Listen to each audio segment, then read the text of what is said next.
બધાને જય શ્રી કૃષ્ણ, જય માતાજી. હું સગુણાબેન આહિર સુરતથી આપ સૌનું મારા કિચનમાં સ્વાગત છે.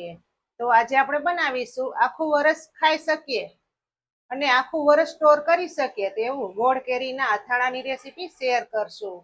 એક ટ્રીક સાથે આજે આપણે અથાણાની રેસીપી શેર કરવાના છીએ. તો વિડીયો પૂરેપૂરો જોવા નમ્ર વિનંતી. જો તમે વિડીયો પૂરો જોશો તો તમે આ રીતનું અથાણું બનાવી શકશો અને આરામથી ખાઈ શકશો. તો ચાલો રેસીપી શરૂ કરીએ. તો ચાલો આપણે ગોળ કેરીનું ચટાકેદાર અથાણું બનાવવાનું છે. તો તેના માટે મેં અહીં માર્કેટમાંથી 2 કિલો કેરી લઈ અને ત્યાં જ મેં ટુકડા કરાવેલા છે. તેને એક કાતરમાં કાઢી લેશો. આ રીતની ગોઠલીઓ ઉપર હોય તે બધી વીણી લેશો. પછી આપણે તાજા પાણીમાં ધોઈ નાખશું.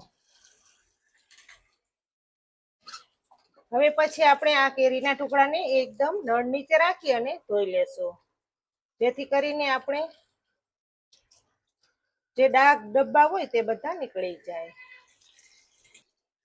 હવે આ રીતે નળ નીચે રાખી અને ધોઈ અને આ રીતે તપેલામાં નાખતા જઈશું.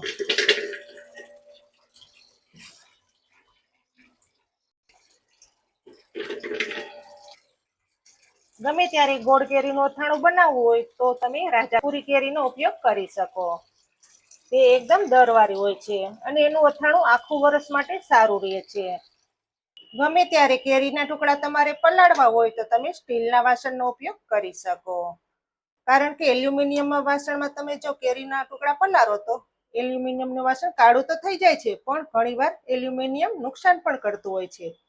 એટલા માટે સ્ટીલનું તપેલું જ લેવાનું. તો 2 કિલો કેરી છે તો તેની સામે આપણે 5 ચમચી નમક નાખશું.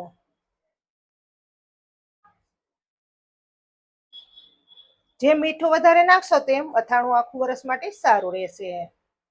એટલા માટે મીઠું હંમેશા ચડિયાતું નાખવાનું. હવે આપણે 2 ચમચી હળદર નાખશું.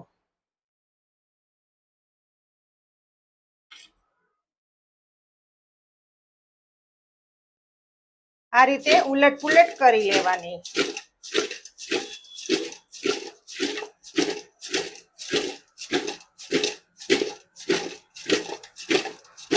આ રીતે તમે ફેરવશો કેરીને એટલે બધી કેરીના ટુકડામાં હળદર અને મીઠું ચડી જશે.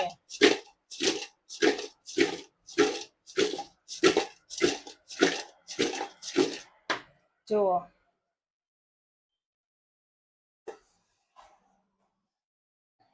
આ રીતે હળદર અને મીઠું કેરીના ટુકડામાં ચડી ગયા છે.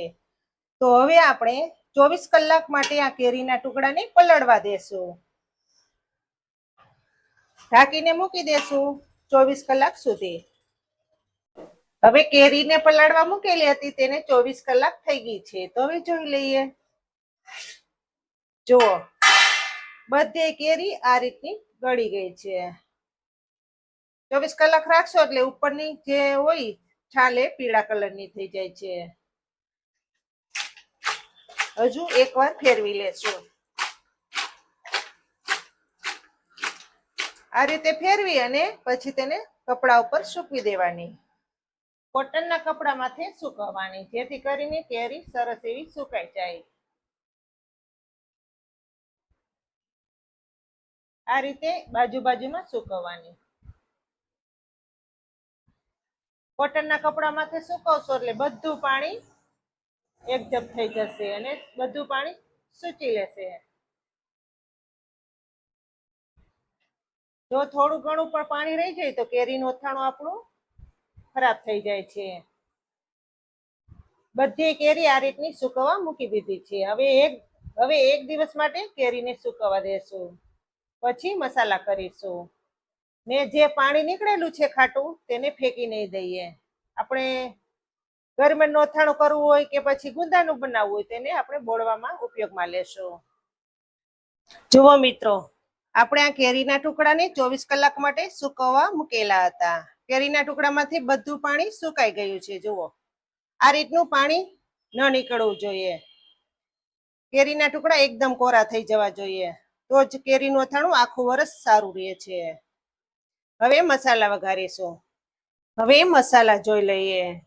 મસાલામાં આપણે 1.5 કિલો કોલ્હાપુરી ગોળ લીધેલો છે આથણાને મીઠું બનાવવા માટે. અને આપણે તીખું બનાવવા માટે આપણે કાશ્મીરી લાલ મરચાં લીધેલા છે. આ રીતના મરચાં નાખો એટલે આથાણાનો ટેસ્ટ ખૂબ વધી જાય છે. અને આપણે ગાજરની ચીરું અને ગાજરનું ખમણ પહેલા જ કરી લીધેલું છે.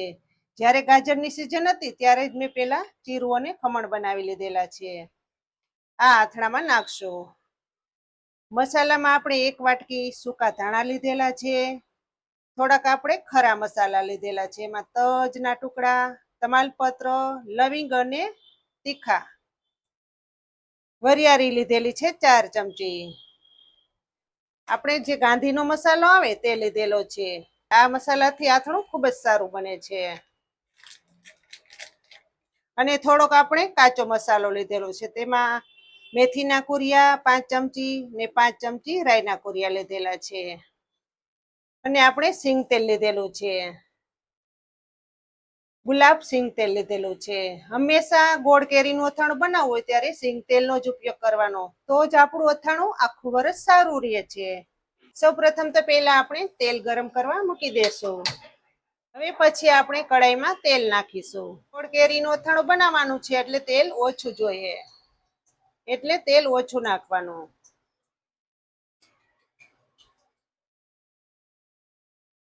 આપણે અત્યારે 500 ગ્રામ તેલ ગરમ કરીએ છીએ. જેટલું જરૂર પડશે તેટલું નાખીશું.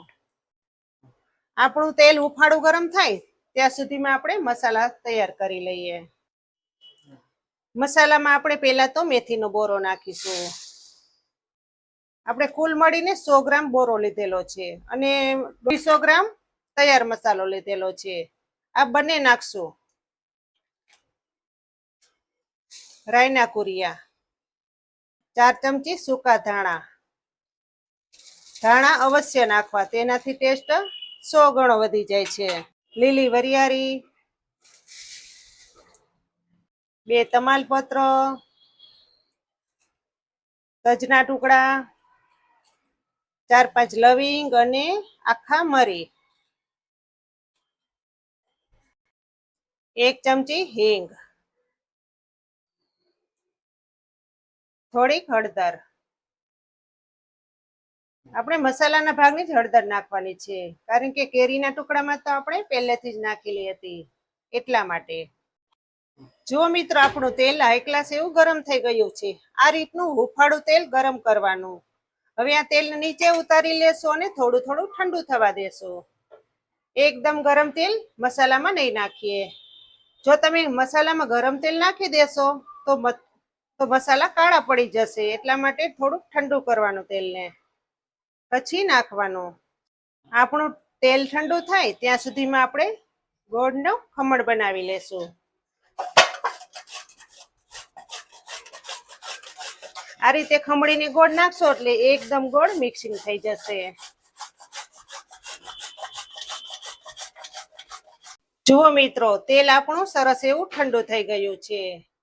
હવે તો મસાલામાં તેલને ઉમેરી દેશું ને ચટપટો વઘાર તૈયાર કરશું.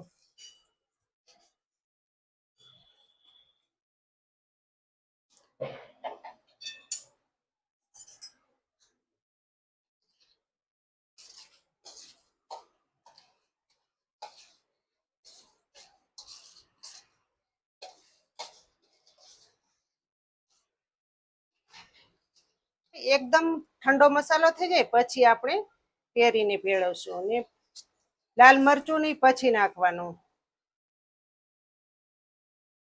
ગમે ત્યારે અથાણું બનાવતા હોય ત્યારે ચટણી પછી જ નાખવાની. જો પહેલા નાખી દઈએ ને તો આપણું અથાણું કાળું પડી જાય છે અમુક સમયે.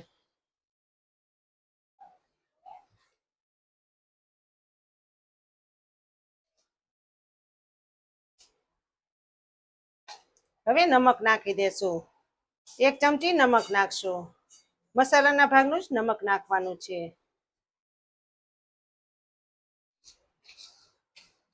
અથાણામાં એવું હોય કે થોડુંક નમક વધારે હોય તો અથાણું નમક થોડુંક વધારે જ નાખવાનું.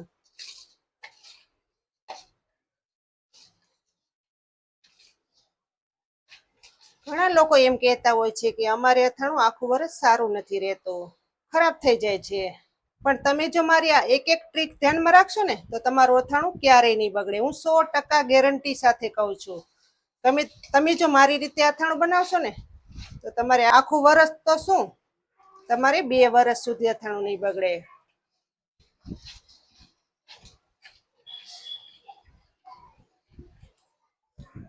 જો મિત્રો, મસાલો હાઈ ક્લાસ એવો ઠંડો થઈ ગયો છે.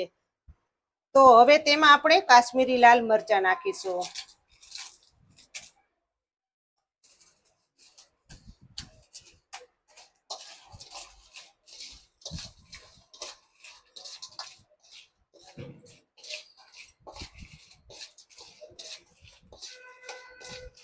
આ અથાણામાં જેમ સમય જાય ને તેમ મરચાં એકદમ નરમ થઈ જાય છે અને આપણે બધા ખાઈ શકીએ આ મરચાં, કારણ કે આ મરચાં મોળા હોય છે. હવે લાલ મરચાંનો પાવડર નાખશું.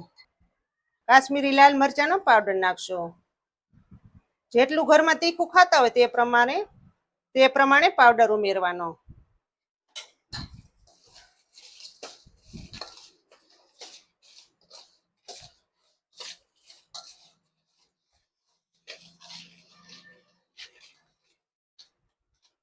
જો કેટલો સરસ કલર આવ્યો છે અથાણાનો.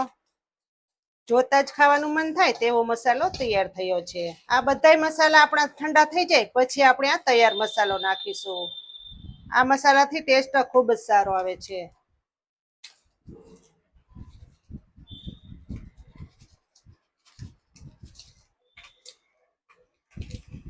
આ તૈયાર જ મસાલો આવે, આમાં કોઈ બીજા મસાલા નથી નાખવાના હોતા.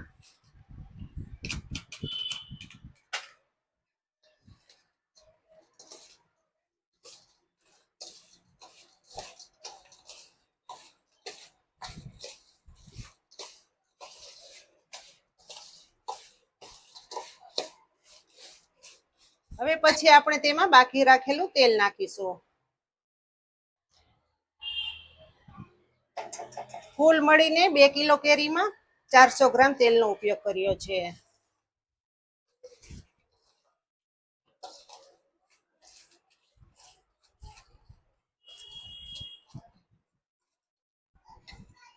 ત્યાર પછી આપણે ગોળ ઉમેરીશું.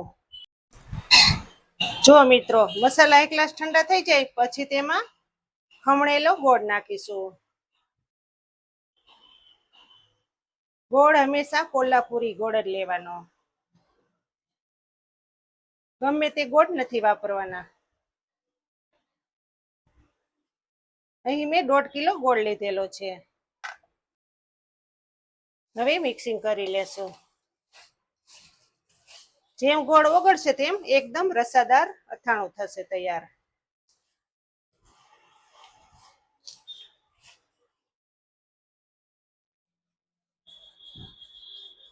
આ રીતે ગોળના જે ગાંઠા રહી ગયા હોય તે બધા ભાંગી લેવાના, જેથી કરીને બધો રસદાર બને.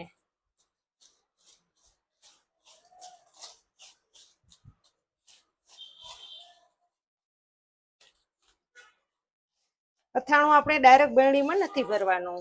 4 થી 5 દિવસ સુધી આપણે તપેલામાં જ રાખવાનું છે. જ્યારે નવરાશ મળે ત્યારે અથાણાને ફેરવી લેવાનું. જેમ ચમચો અથાણામાં ફેરવશો તેમ ગોળ ભાંગી જશે.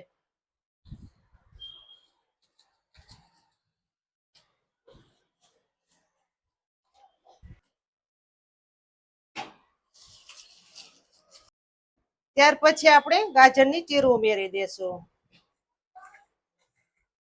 જ્યારે ગાજરની સિઝન હોય ત્યારે આ ચીરું બનાવી લેવાની.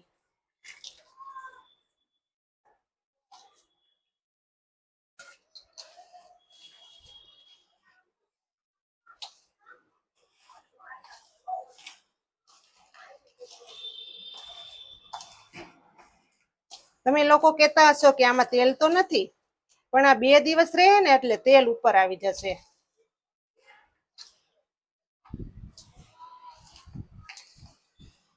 ગોળ નાખેલો છે એટલે તેમાંથી રસ તૈયાર થાય છે.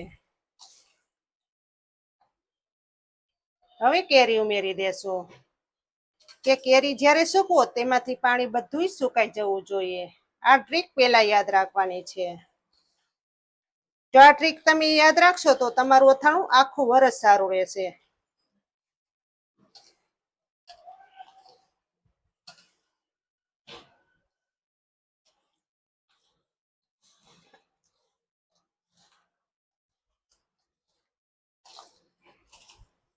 નથી કહેતા કે જેનું અથાણું બગડે તેનું આખું વરસ બગડે છે. એટલે અથાણું હંમેશા સાચી ટ્રિક્સ જોઈને જ કરવાનું.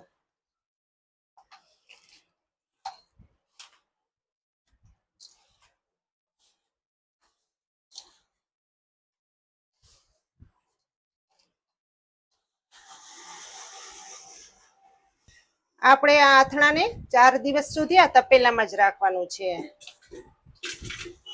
ઢાંકીને મૂકી દેશું. જ્યારે ટાઈમ મળે ત્યારે આથણામાં ચમચો ફેરવી લેવાનો, એટલે આ બધો ગોળ એકદમ ઓગળી જાય અને રસાદાર અથાણું તૈયાર થાય.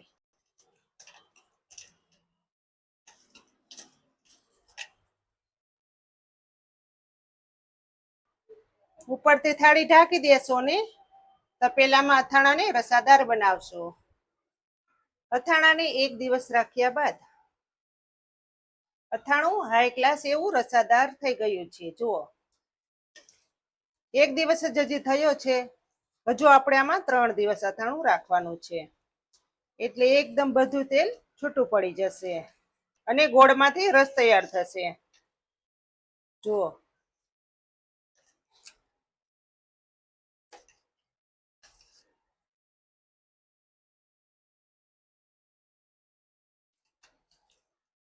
ફરી એકવાર આ રીતે ચમચા વડે દબાવીને રાખી દેવાનું.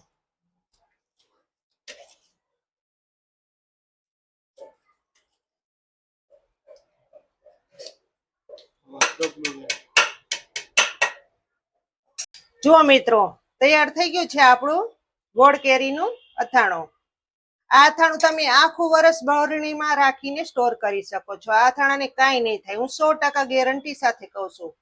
એકદમ ચટાકેદાર રહેશે અને ખાવાની મોજ આવી જશે. તો ફરી મળીશું એક નવી રેસીપી સાથે. ત્યાં સુધી જય શ્રી કૃષ્ણ, જય માતાજી.